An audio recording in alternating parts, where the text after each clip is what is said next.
Have you ever felt overwhelmed with all that's going on in the world? Sometimes we don't realize that we can make a difference. My name is Debbie Van Grieken, and it is my hope to inspire you to take small steps towards social impact. Join us each week as we have conversations with those who have taken simple steps towards living a more sustainable and socially conscious lifestyle. If you want to make social impact, let's start small. The Small Steps podcast is proudly sponsored by Moya Shea Products. As a listener, enjoy 15% off your online purchase. Use code SMALLSTEPS15 at checkout. At Moya, we believe in people helping people. Supporting the local and global communities that help our organization succeed is very important to us. We apply a fair trade framework when purchasing raw materials, supporting farmers and families. Thinking global and acting local, Moya works with organizations to better the lives of children through education and fair trade. Are you looking for the best moisturizer for beautiful, healthy, glowing skin? Our Shea products are superb moisturizers and have exceptional healing properties for those suffering from skin issues. Check out these products and our wellness line at moyasheabutter.com. Welcome back to the Start Small podcast. I'm your host, Debbie Van Grieken, and today I'm going to be talking about sustainability and accessibility. I recently read a quote that said, "The world won't be sustainable for anyone until it's sustainable for everyone."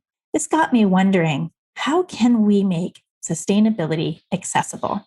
So I thought I would talk to a sustainability and accessibility expert, Donna Herrington, who is the founder of the Herrington Group. The Herrington Group began in 2003 as a consulting firm specializing in the areas of accessibility consulting, strategic planning, and project management services. The team is comprised of individuals with extensive experience in policy development, accessibility auditing, universal design, human rights legislation, training and curriculum development, and human resources management. This diversity enables them to design and develop leading-edge programs and support. Donna Herrington has dedicated her entire professional life to increasing accessibility in our communities. She is a person living with disability and has worked in the variety of public and private sector organizations. As a business owner, she has a personal commitment to hiring other skilled individuals who live with disabilities. This lived experience informs their work and then strengthens their products and services. I'm so happy to be able to sit down with Donna today and deep dive into this very challenging topic.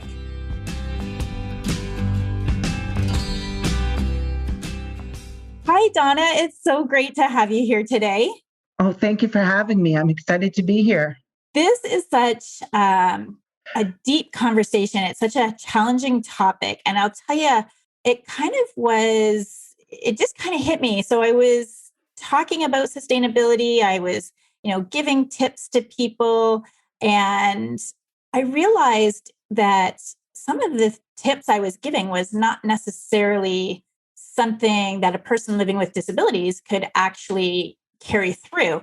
It got me thinking about looking at sustainability from the lens of having a disability. And I don't think it's something that a lot of people are talking about. So I wanted to really look at this topic and, kind of see what's going on. And maybe you can just share with us, just given your background and the work that you do, even if the topic of sustainability comes up, and if it does, what's the main focus or what are some of the issues?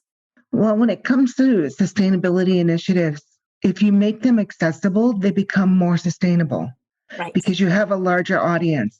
So the larger the audience, the more participation is available, right? And the problem is that people think people with disabilities is just a small little segment of population. But according to the World Health Organization, over 1 billion people, or 15% of the population of this world, has a disability. So that's a huge chunk of people that aren't able to participate. And that's really, it leads me into, I was reading and doing some research for this topic, and I came across an article by Sherry Byron Haber. I'm going to link it for people in the show notes if they want to take a look at it. But, we do a lot of discussion around the UN Sustainability Development Goals. And, she says sustainability needs to start with disability inclusion and accessibility. Right. So Right. maybe you can just discuss how perhaps the topic of disability inclusion has been missing from the mainstream conversations, really. Yeah, And it has been. especially as we move in this direction of trying to get these sustainable development goals accomplished, it was supposed to be by the year 2030. Maybe you can discuss how we're going to be able to do that. I think if we address barriers that exist for people with disabilities, whether they be physical barriers or attitudinal barriers, stereotypes that people have of people with disabilities, we're looking at a lack of digital access. We're looking Mhm. at a lack of accessible communication. If we start to look at how does someone who cannot hear or see or walk access my product and services, then you start to think of it in a more inclusive way, Right. right? Because up until this point, inclusion has right now the hot topic in inclusion is well, I can't think of the word, but it has to do with cultural access Right. as opposed to disability access. So that's a huge chunk of people that we're missing from the conversation. And as we age, there's going to be more and more. We have an aging population. So Hmm. there's going to be more and more people with disabilities that are going to be in our communities trying to live and succeed on a day-to-day basis. Yeah. And, we're really seeing this now. And obviously, with a pandemic, adverse effects from viruses and things Right. like that, we're going to really have an increase in this. And all these challenges are starting now to come to the forefront. In the work that you've done, you do a lot of advocating and also a lot of policy, Right. development and things like that. Are you seeing a trend or anything that's happening in the way of policies that Right. are kind of, working on Right. this? Yeah, there are two things in Ontario, because we're in Ontario, there's Mhm. the Accessibility for Ontarians with Disabilities Act, which really in a concrete way addresses barriers for people with disabilities in a variety of different areas, including employment, customer service, public spaces, the information and communication.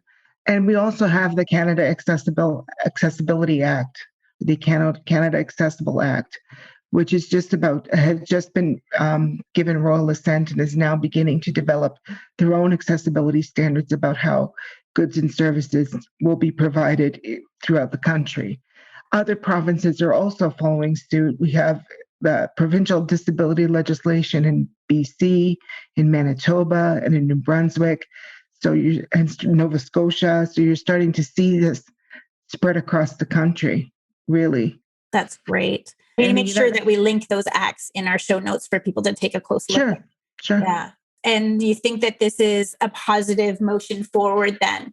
I think so. I think it's starting to provide a concrete plan to address these barriers. It's not just, we should do the right thing and we should try, but how do I do what I have to do? That's the question I get from my clients. It's not a political will situation. They understand the importance of being inclusive to people with disabilities. They just don't know how.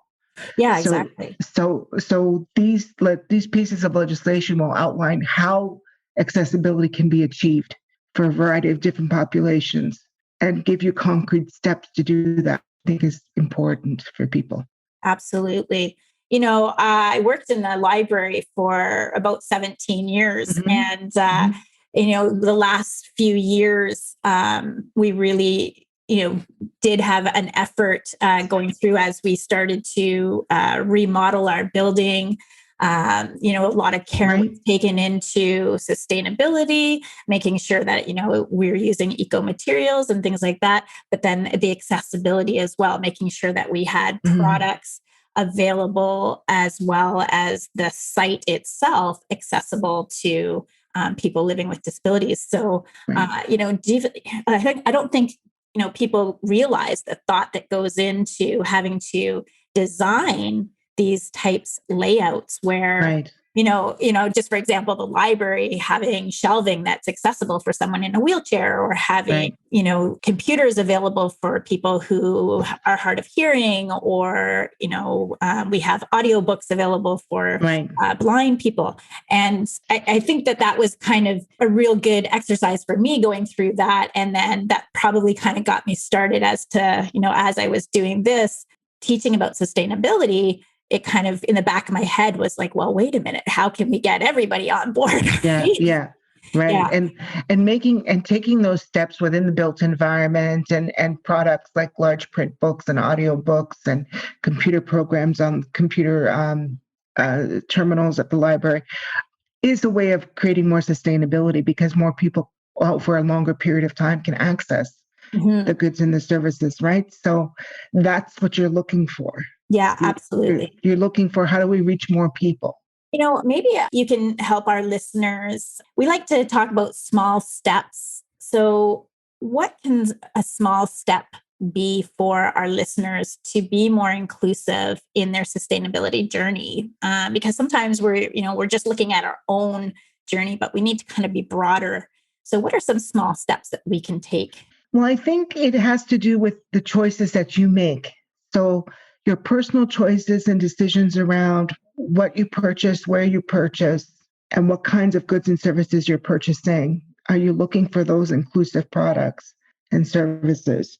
But also just being open minded and asking yourself that question: how does someone who cannot see, hear, or walk access what I have and use what I have to offer?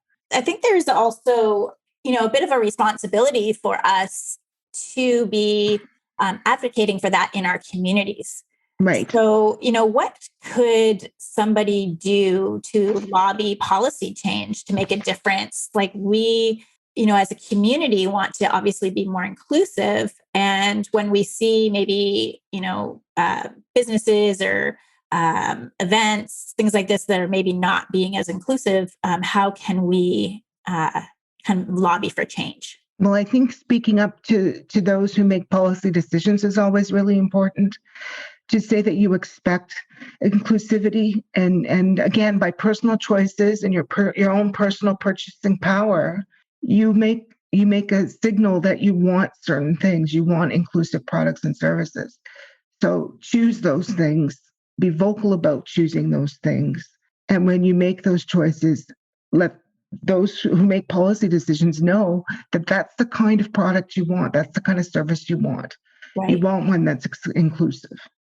Yeah, and I really love that I've been working in the fair trade movement for so long, and we really see a lot of that happening in the fair trade movement. We have always kind of advocated for people living with disabilities to be able to have inclusive work environments, also to be able to participate in the supply chain in a fair and equitable way. So definitely there are products that are out there that are helping and being more inclusive. So it's like you said, it's supporting those companies and businesses that are very conscious of their product and making sure that people are included in that. And again, being treated fairly. It's not just including them, but including them in a way that they're being paid fairly. They're being represented fairly.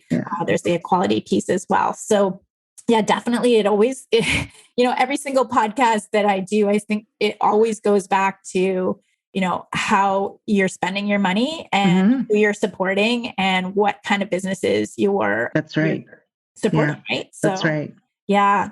Now, a little bit of a switch is I'm finding that a lot of communities now are doing a lot of events, especially to bring awareness about sustainability in our community, trying to get people to participate in things like beach cleanups, park cleanups.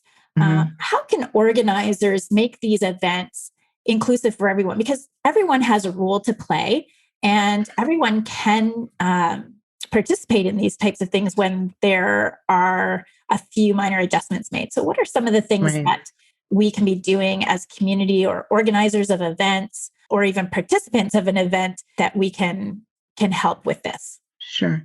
Well, the first thing when you're marketing, doing outreach, you're promoting your event is to make sure that you're using accessible web-based communication. If you're using the web, print some large print flyers. Okay. Use a variety of media for outreach. Reach out to disability organizations to let them know that this opportunity exists. And then when you get volunteers, ask very, very plainly, how can I make this accessible to you? Maybe you need some accessible tools like reach grabbers. Maybe you can develop a team where you have the person with disability working with others to help facilitate access, making them welcome and thinking it through and just asking how to make this accessible goes a long way. Yeah, goes it a really real long way. does. It does. Yeah. It And, does. I just think that as we develop healthier communities, this is going to be so much more sustainable that everybody's included. Everybody feels that they have a role to play. Everybody plays their role. And when we all come together, amazing things happen. And Right. it's only a win-win for everyone. Right. I really hope that we start to see more conversations around this. Like I said, I don't see a lot of conversations in the mainstream, and I'm hoping that that will change as we start to really develop our communities and the growth that we're seeing in some of the rural areas, that we'll start seeing some real foresight put into the development of these communities. I feel like the European countries are a little bit further ahead than us when I see some of the communal living designs that are coming out, where they've really taken accessibility into consideration when designing their buildings and their communities. They're a little bit ahead of us when it comes to disability legislation. And so they've had some more time to implement the recommendations on how to make an accessible built environment, which goes a long way to ensuring people can participate as in their community and have full citizenship. So you see that the more governments commit to inclusive policy, the more active their community is, and the less isolated people with disabilities are, because they're able to participate more fully. That's it's so amazing. You just got to think of how that uplifts a person to know that they're included and feel welcome, and that it should just be regular, right? It should just be normal. Right. Like it should just be, and we're forgetting that not everybody's feeling that way. And when they do have that opportunity to feel included and part of a community, they have so much to contribute. And, I really think that that's the key, is that, somebody feels valued and that their contributions matter, because everyone does. So I think that we've come a long way when it comes to wheelchair accessibility. I think people understand that concept quite well in the general public, but we still have a ways to go when it comes to disabilities relating to vision and hearing and speech and mental health. Which is a huge consideration, right? Yeah. Even just this week with Simone Biles making her decision to step away from her sport for her personal well-being. Yes. If someone is thinking about sustainability, it's got to be her. Absolutely. At this point, right? Well, and it raises such a good point, because, our mental abilities and our physical abilities are so connected. So, if she had continued and pushed through mentally, it could have easily led to a physical disability that would have been with her for the rest of her life. True. They're so interconnected, and we have to respect and honor these feelings. So, I'm very proud of her for doing that, and what an amazing awareness she's brought to the world. So, I always like to bring things down to simple steps. That's what we're all here about. Start small, because I think a lot of people, like myself, get very overwhelmed with these topics because they are large. They're very complex. We're just, talking a little bit about this huge issue. But I like people to come away from podcasts feeling like they're empowered, like that they have the ability to make some small steps. So I first want to just ask you if you can tell us maybe a couple of small steps that you've personally made to live a more sustainable lifestyle, and then maybe something that you think our listeners can try. Well, I'm a really big believer in paying it forward and donating used and unused items in the house, whether they be clothing or furniture. Wonderful. When we adopted our daughter 16 years ago, everybody came to us with baby stuff. We were inundated with furniture, equipment, and baby clothes, and things that we hadn't even thought of, and people brought it to us. And so we like to pay it forward, remembering that people did that for us when we were in need. So we always pay it forward by recycling and recycling stuff in the house and giving it out to the community and donating to organizations that take those items and turn them into something in our community. Yeah, that's We're amazing. really committed to it's, that. it's so important because, we think you might have an item in your house and it's just because it has no value left for you, it Right. can have a huge value for someone else. So, Right. yeah. Right. Instead of just that ending up in landfill, right? Right. So instead of selling furniture, we typically just donate it because somebody gave us something when we needed Right. it.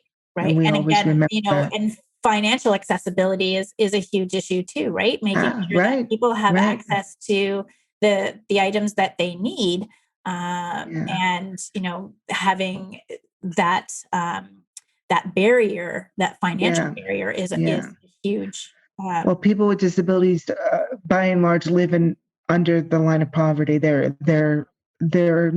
don't have access to financial resources like others do. Yeah, and I actually remember reading a statistic in the sustainability goals, because the number one goal is to eradicate poverty. And it said that people with disabilities are twice as likely to be at the poverty level due to the impact of inaccessible education, job discrimination, and their earning abilities. So it's big. Yeah, we have to always remember that barrier.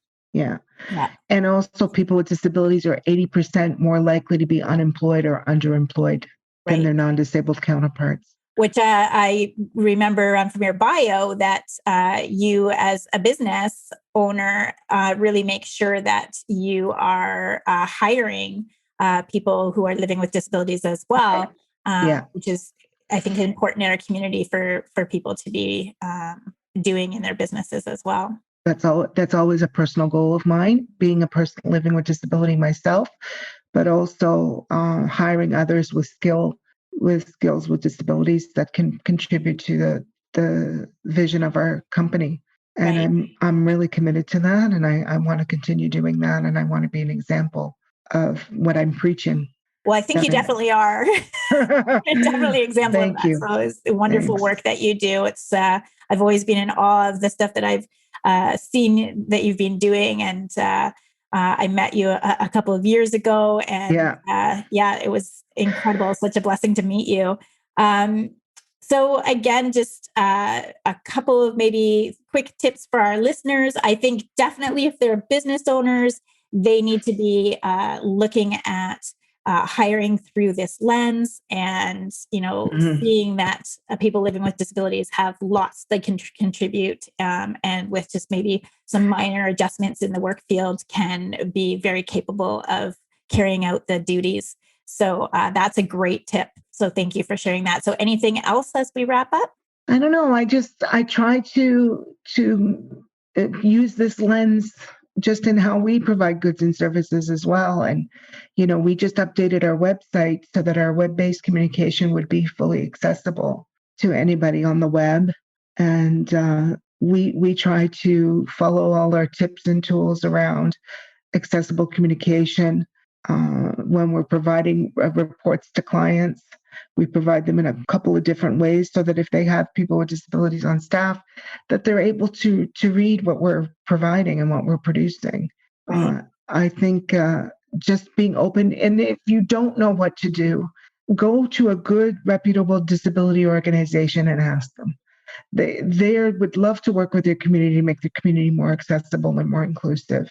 So what you don't know, you can always find out, right? Yeah, and maybe Donna, you can help by giving me a couple of links that we can add in the show notes for people who want to investigate this further. And I think you bring up a really good point too, that when you're talking about communications and things like that, I know as we age, there's, like you said, there's going to be other issues, an aging population, visually impaired, hearing impaired. Sometimes the disability isn't very obvious, and there are ways that we can communicate and we can make things easier for people who are not showing or identifying to us that they have a disability or that they're living with a disability, and we want to be very courteous of that as well. So I think as we put things out there, we need to start just with that assumption that maybe the font should be a certain size, and that maybe the access to an audio file or things like that. So I know I'm embarrassed to say I just turned 50 and I need glasses. I need those like bifocal, Yeah. like I can't, oh my goodness. I'm getting these younger people, these millennials sending me all this social media stuff. And I swear my kids are laughing at me as they see me trying to read this. I've got it, 5 feet, Yep. away from me. I'm looking at it and then I'm bringing it up really close. Yeah. Like, Yeah. what is that? I'm like, why are they using such small print? Yeah. That's right. But, you don't realize that, they're not putting that lens on that says, I'm dealing with, an older population and that the font needs to be larger, things like that. So I think this is just a great conversation to get out there for people to start thinking about how the things that they do in their own personal life can have an effect on the community and the people living with disabilities within our community, and how we can take those small steps to include everyone, make everyone feel welcome, and really make a difference. So I just want to thank you so much for your time. I think we got some great tips in here. I'm definitely going to supplement our show notes with some great links, because I think that, again, this is just scratching the surface and lots of conversations need to continue. And hopefully we'll get people talking. And I would love for our listeners to just write into us or let us know if they have any questions. And it's something that we can always contact Donna. Donna, the best way to contact you for our listeners, if they have other questions or if they want to look at the services that you provide, we're going to put in the show notes your links. But the best way, is it through your LinkedIn page or is it through a website? My LinkedIn page is great, or you can always just connect through email, which is on our website. And what's your website? It's www.theherringtongroup, all one word, lowercase, .ca. Awesome. And I'll make sure again that goes in the show notes so that they can just click on that. And again, I just want to thank you, and I hope you have a wonderful day. And I hope that our listeners got to take one small step away with them that they can implement today. Thank you for having me. It was such a pleasure. Thank you for listening to Start Small. I hope you enjoyed today's episode and found a small step you can take today. Make sure you share it with a friend. And if you've not done so yet, make sure you hit the subscribe button. And if you are enjoying this podcast, consider taking a moment and leaving us an honest review in your Apple podcasting app so more people can be inspired to take small steps towards social impact.